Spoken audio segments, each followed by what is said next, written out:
नमस्कार दोस्तों, आज हम बात करने वाले हैं एक ऐसे मुद्दे पर जो काफ़ी इम्पॉर्टेंट है। वक्फ अमेंडमेंट एक्ट 2025 और दाऊदी बोहरा कम्युनिटी का इस पर स्टैंड। दाऊदी बोहरा कम्युनिटी है कौन? दाऊदी बोहराज एक शिया मुस्लिम सबसेक्ट है जो तैयबी इस्माइली ट्रेडिशन को फॉलो करते हैं।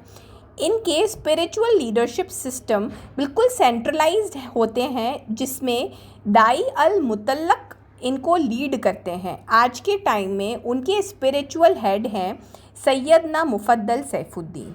ज़्यादातर दाऊदी बोहराज गुजरात, महाराष्ट्र और मध्य प्रदेश में बेस्ड हैं, लेकिन आज ये कम्युनिटी ग्लोबली स्प्रेड हो चुकी है, जैसे कि मिडल ईस्ट से लेकर यूके, यूएसए और अफ्रीका तक। तो आइए दोस्तों, आज जानते हैं कि बोहरा कम्युनिटी और वक्फ बिल, ये दोनों आपस में इनके इंटरेस्ट कैसे क्लैश कर रहे हैं और बोहरास का वक्फ को लेकर क्या स्टैंड है।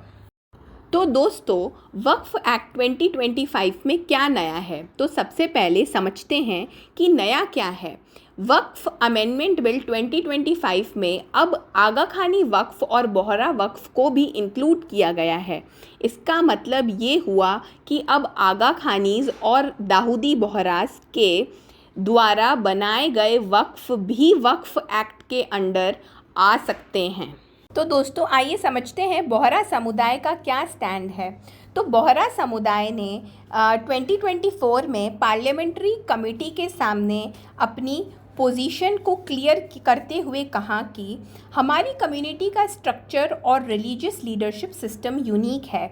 हमारे वक्फ और रिलीजियस प्रॉपर्टी का मैनेजमेंट ऑलरेडी एक सेंट्रलाइज्ड और कम्युनिटी स्पेसिफिक सिस्टम के थ्रू होता है। और सबसे इम्पॉर्टेंट बात ये कही कि वक्फ बोर्ड के इंटरफेरेंस से हमारे रिलीजियस राइट्स और ऑटोनॉमी पर अफेक्ट पड़ता है। इसीलिए दाऊदी बोहरा कम्युनिटी ने पार्लियामेंट कमेटी के सामने रिक्वेस्ट की थी कि उन्हें वक्फ एक्ट से एग्जेम्प्ट किया जाए, यानी उनका इंक्लूजन वक्फ एक्ट में ना किया जाए।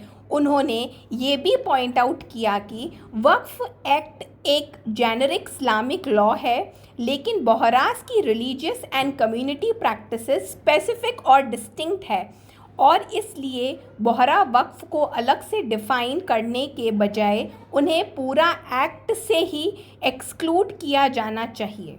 बोहरास का ये कहना था पार्लियामेंट्री कमेटी को कि हमें अपनी प्रॉपर्टीज़ का मैनेजमेंट खुद करने दीजिए बिना किसी एक्सटर्नल इंटरफेरेंस के। तो दोस्तों, आपको क्या लगता है, क्या रिलीजियस माइनॉरिटीज़ को अपने स्ट्रक्चर्स मेंटेन करने का अधिकार मिलना चाहिए? कमेंट्स में अपनी राय ज़रूर लिखिए। अगर आपको ये वीडियो इन्फॉर्मेटिव लगा तो लाइक, शेयर और सब्सक्राइब करना ना भूलें। मिलते हैं अगले वीडियो में एक नए लीगल या पॉलिसी टॉपिक के साथ। तब तक के लिए शुक्रिया और सलाम।